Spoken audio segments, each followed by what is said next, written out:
Hello, hello. This is Yuri with Moving Sales Professionals and Let's Talk Moving Podcast. And with me today, I have Sam Chason with Storage Scholars, the founder and CEO. How you doing today? Phenomenal. Thanks for having me here. Can't believe it's already December. Yeah, yeah. Time flies, doesn't it? Yes, sir. Vacation and Christmas and kids being home from school and everything else that's coming up pretty quickly here. Tell me a little bit more about Storage Scholars. How did you come up with the idea, and what is it exactly that you guys do? What is it that you focus on? What's the big deal? Yeah, the origin story was when I was 18. I was a freshman in college in North Carolina, and I was looking for a way to pay my way through school.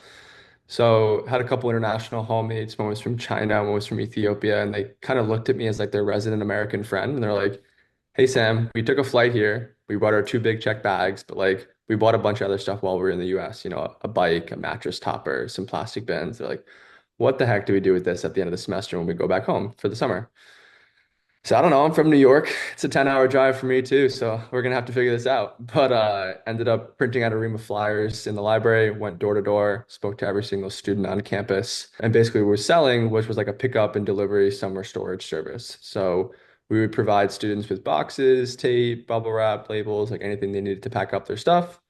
They pack it up, we pick it up, put it in storage locally, bring it back, maybe ship a box or two home if they needed it. And we did all that with, rental trucks, mini storage, some of my friends on like the club soccer team.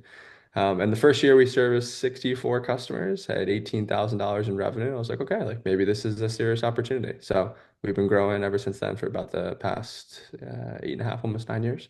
Yeah, that's pretty exciting because I mean, for not that many customers, that's a lot of business.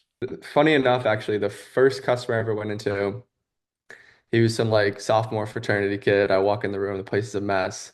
And I'm like pricing out the quote for the first time. I'm like, all right, it's gonna be $376 for the summer. And he's like, oh, can you do better than that? What do you mean? He's like, can you cut me a deal? And I was like, all right, I've been wheeling and dealing my whole life. Sure. What, 325? He's like, yeah, that sounds good. I'm like, okay, is this really how this is gonna work, That's And generally how it then works. Yeah. right. But then the second customer we went to, there was a mom with the daughter packing up all of her stuff. So the mom flew down to help pack up her stuff, but then still paid for our service. And she Mm. was taking a semester abroad. So the service period was 8 months instead of four. So I'm doing the calculation. I'm like, holy crap. I'm like, all right, it's going to be, $1,256. And she goes, okay, great. Who do I make out the check to? And I go, all right, Sam Chason, here we go. So the first kid actually ended up working for me. So that was very much against the norm. Then after that, it was kind of a home run from there. And now for a word from our sponsors. If you're a moving business owner, you may have already heard of Moversville, an email marketing service that helps moving companies increase, repeat, and referral business. But have you heard of Moversville Connect? Moversville Connect is an incredible resource for all things moving. They feature an array of vendors and services that cater specifically to the moving industry. You can find companies that provide moving software, moving sales services, marketing services, moving equipment providers, and much, much more. Visit moversville.com today to learn more. Oh, that sounds great. Now, how did you get into the moving industry? Uh, Besides, obviously needing to make some money in the summer. Did you do moving previously, or you I just kind mean, of fell into it? Like, because what I find is that half the people that are just fall into it, the other half are like third generation movers.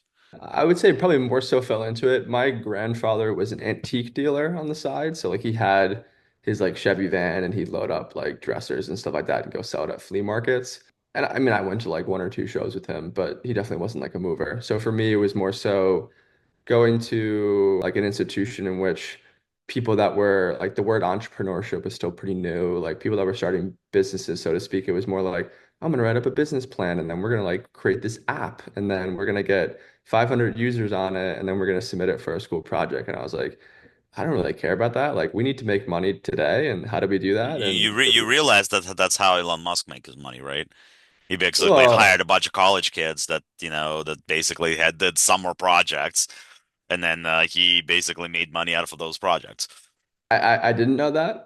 So I guess maybe I should follow better in his footsteps, but Hey, you got to start somewhere, right? So that's great. So what are your goals for this year?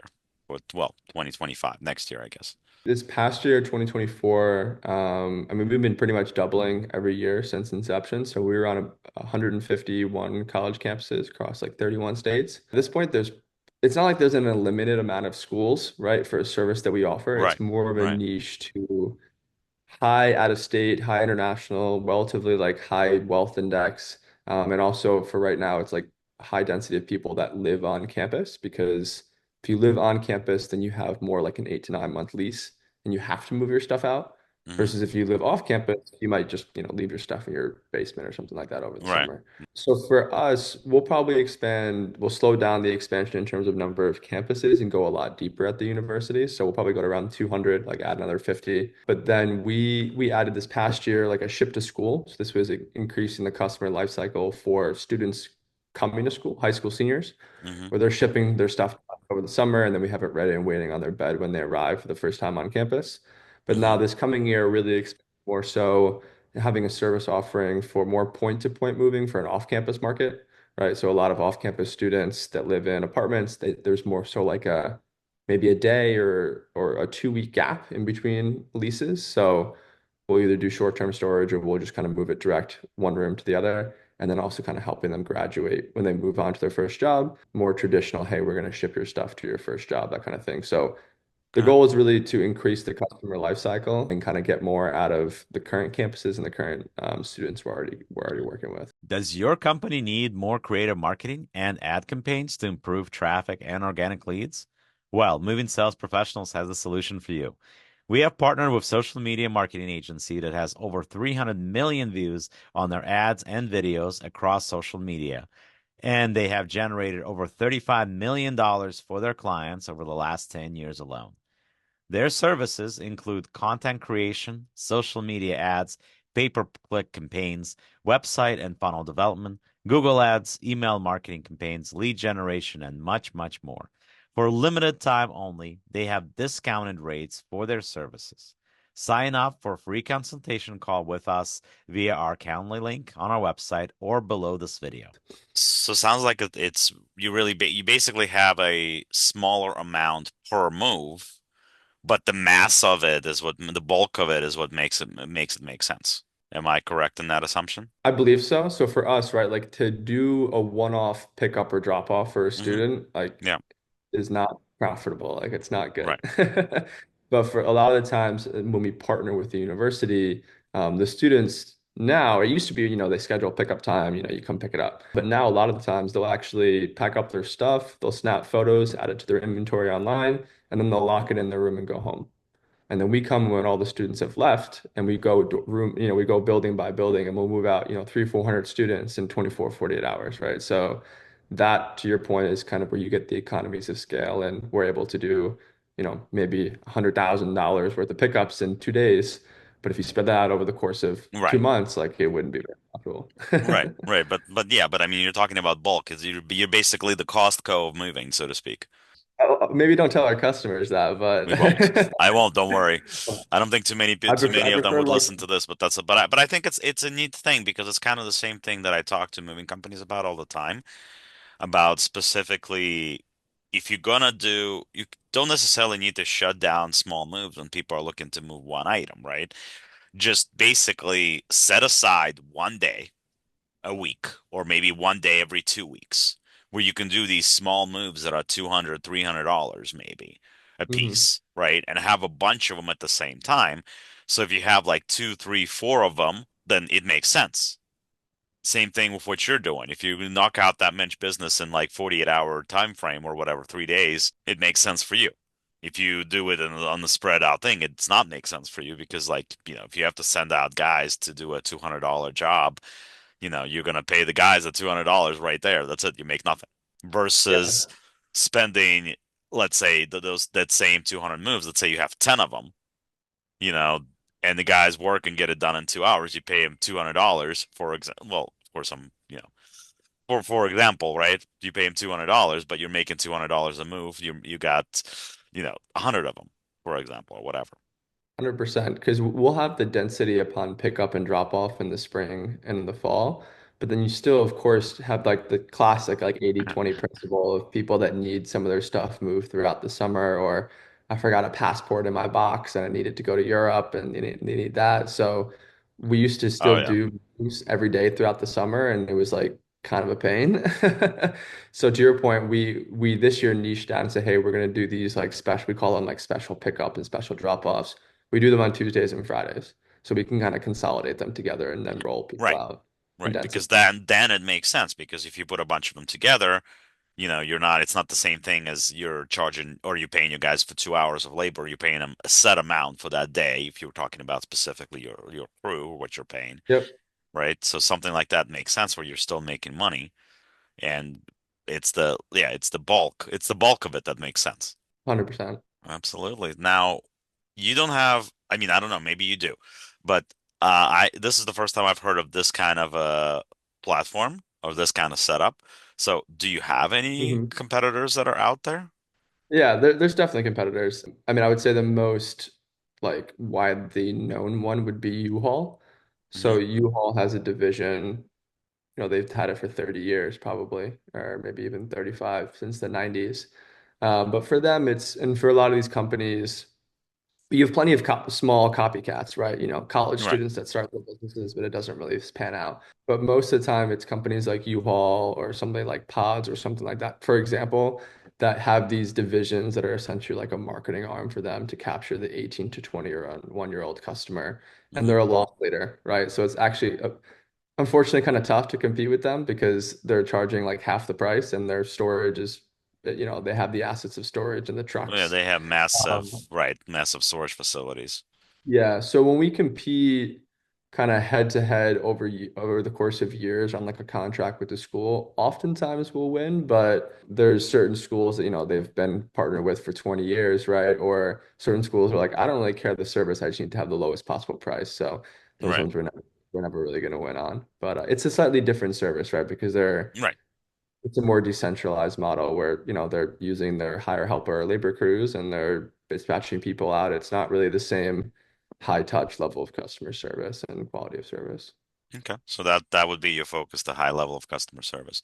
But it's great. The cool part about it is that what you're doing is not really affected by the economy per se, because as long as kids go to school and they go through the process of being on campus, being off campus, like I personally, when I went to college, I lived off campus the entire time that I was in college, but I knew a lot of kids that lived on campus. Yeah, I mean, there's not a lot of stuff in the room, but college well, part of the thing, college kids tend to be a little lazy too, so especially the ones on campus. So that helps, I'm sure. Yeah, and to that point too, I mean, obviously, I graduated 2020, so I graduated during the pandemic, and everyone thought, oh, you guys were so busy, you must have made a bunch of money. I mean, we definitely did not make a bunch of money, but we worked every day, in in warehouses doing pack ups and video packing appointments with people overseas and shipping them their stuff. But through that, it kind of opened up our eyes too of like, hey, we're partnered with these universities. We're a bit like the beauty and the curse too of the business that we're in is that every single year you have a new customer. It's these freshmen in college. Hmm. So you have to remarket to them, re-educate them on what the service is. But once again, it's a new customer every year too. Yeah, So like, but you got to be. It's like you got to be creative with your marketing. sure. What But is it? what What we is it? The 18 and 19 and 20-year-olds are attracted to these days, right? Yeah, and that is something we've definitely gotten pretty good at. But at the same time, it's not like you sign a contract with a company and they promise you 100 moves every year. Like it could fluctuate just depending upon like how people Right. feel. So we also started using the contracts with the schools to help them with other work, right? Like furniture installation and delivery and removal and doing I different would even staffing. I would even take it farther because what you're doing, basically, what you're doing right now, you're creating yourself potentially Yeah. a future customer because these college kids are going to get so used to using your name and using your service that you almost want to have something in place for when, like you said, you help them to move to their first job or whatever, right?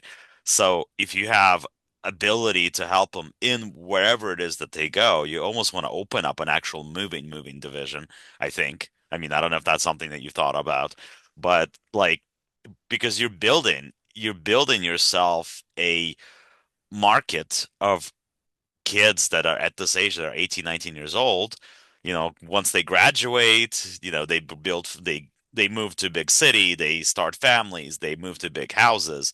You got a whole market that you already basically pitched to that already sold on the service. So if you could offer them an opportunity to have an actual move once they're ready for one, that could really blow up for you. Yeah, I definitely agree. I mean, for us, we're so widespread in so many different markets. It's not like, I mean, I'm sure we could pop up in a couple major cities and do what you're talking about. But right now, we're like, we don't own any assets. Like, we don't own any moving trucks. I mean, we own a couple dollies, right, on different markets. But so it'd be You're an right, which entirely, is which is a great thing. It's kind of the same thing when I opened up my company. I don't have a merchant service. I don't have my own CRM. I don't have my own phone system. I use whatever a company wants to use. Same idea. The idea is to cut down on the expenses because when you don't have those general things like it allows you to be more competitive with your pricing too. correct. Yeah, and I think there's definitely an aspect of, the natural progression would be to like broker these moves, but that just doesn't feel in line right now with like our kind of business model and like kind of like What focus I on customer. think what I think would be a good thing for you, and once again, of course, this is just me hypothesizing and Yeah, what have you, perfect. right? But I would Yeah. almost want to see I would go franchise route because what that would allow you without actually being in those cities, without actually having those things like having those trucks, having those crews, right? You can franchise, you can charge a fee for being part of the franchise, have a set rules for your franchisees, right? And be able to handle that part of the move where you're not separating from the customers that are already used to your name because they used your service while they were at college.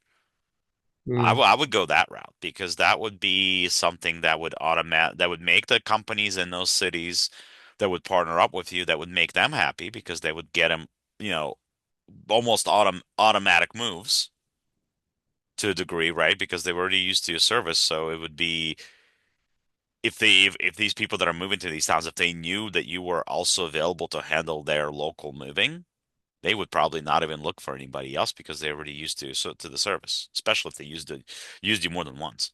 Well, the crazy part is too is we keep talking about college students, but oftentimes the real customers for us are their parents. Hmm. So we not That only too. have the college student information, right, and Hmm. they're at a slightly lower kind of economic bracket, so to But speak, you're talking especially when they about at the graduate. current level. You're not talking about the farther level once they get that first job or whatever, once they actually have the money to spend on an actual move. They don't have it today because they're a college student. What do they have, right? Yeah, Most college kids don't have that much to spend on a move or whatever. But once you get past the graduates level, once they get the higher level, higher paying jobs, correct. like having it's kind of the same thing as I talk about with social media and building a following, right? Building some sort of a thing that's going to attract people that are younger, the younger demographic, because sooner or later that younger demographic is going to grow up. And then that younger demographic grows up, they're going to need a mover sooner or later. You already have that in place. So be able to take that to the next step, that would be huge for you, I would think. It makes a Yeah. lot of sense. I fully agree, and I guess to the same similar aspect, like we don't really even have to wait though, because we're leapfrogging the student to go to the parent Right. who they're the one paying the credit card, and Mhm. then we can also keep track of the student the entire time too, and Right. kind of get a two for one, so to speak. Yeah, yeah. So that's like that would allow you to grow a lot. And I think the franchise route would be the easier one because that would not require a huge financial obligation, at least not right now. All it is, it's just basically about, okay, building the actual franchise system for you and saying, okay, what do we want our core values to be? Or what are our core values now? How do we want it to extend to the actual moving service? And what do we want the franchisees to follow? What do we want the rules to be in order for them to be the franchisees? What is the requirement? Yeah, I mean, I'm curious from obviously the listeners and stuff on here too. We of course hear about all the really successful franchises. Those are the ones that are Hmm. still around and doing really well. I'd love to talk to some of the people that have. You can check it out. We had a couple of episodes of people that have franchises. There's the Pink Zebra, which is in Boston. Well, Okay. Boston's where the guy that I talked to is, but I think they're out of Atlanta actually. You can talk to Ferguson, they're in Canada, but Yep. they have a franchise system there too. So yeah, if you listen to a couple of the episodes, you'll find that because there's a couple of guys that have the franchises in place. And how many, do you know roughly how many franchises they have successfully right now? I'm not sure off just I don't remember to be honest with you right off the top, but I think I'll do my they're homework. yeah, yeah. But I mean it's a good idea. It's something that would absolutely work. I appreciate So the insight. so sorry, Jim. I'm just like I always like I hear stuff like that. It always gets me excited because I could see the opportunity. It's not something that I would personally do because I just focus on the sales part of it. But then again, if you create a franchise and you need a call center, here we are. Right? So you don't have to go too far there. Now, what would be the biggest advice that you would give, let's say, to college students? Because you were a college student, this is where the whole idea came from in the first place, I'm assuming, right? So, what suggestion would you give somebody that is a college student that's trying to figure out their way, whether it's in the moving industry or something else? What would you recommend? Definitely a couple pieces of advice. The first one would be that as a student, a college student, you have one of the most lethal things at your disposal, which is a .edu email, right? So that college student email, you can reach out via email or even like LinkedIn DMing, whatever, I guarantee if you reach out to 10 corporate titans, like at least one is going to respond and hop on a call and for 15 minutes and chat with you. Just because people that are older than you, they kind of want to give back to people that they kind of see themselves in. And they also don't necessarily see a student as a threat. They don't see them as competition. They just see them as Yeah, like someone that's interested in learning. So you can gain a ton of insight and like direct competitor insight, even if you really wanted to look at it like that, from people just by presenting yourself as a curious student. So that would be number one. Secondarily, too, is like when you are a student, you oftentimes at least don't have a family. You don't have like health insurance to pay for, groceries in the same sense. So it's really an opportunity to go out and take risks, fail, screw up, succeed, like whatever it may be. And at the end of the day, even if you leave with nothing, in terms of like a business that you tried, you're probably leaving with a lot more relevant experience, tools, and stories to talk about than, it's the things that you learned in the classroom. So something you it can put on puts your you as at a resume. leg up. Yeah, it puts you at a leg up, right? If you say, hey, I interned at JP Morgan, it's like, great, like what'd you do there? It's like, I got the CEO some coffee and like I looked at a couple different Excel spreadsheets and made a couple PowerPoints, right? But it's like, oh no, actually I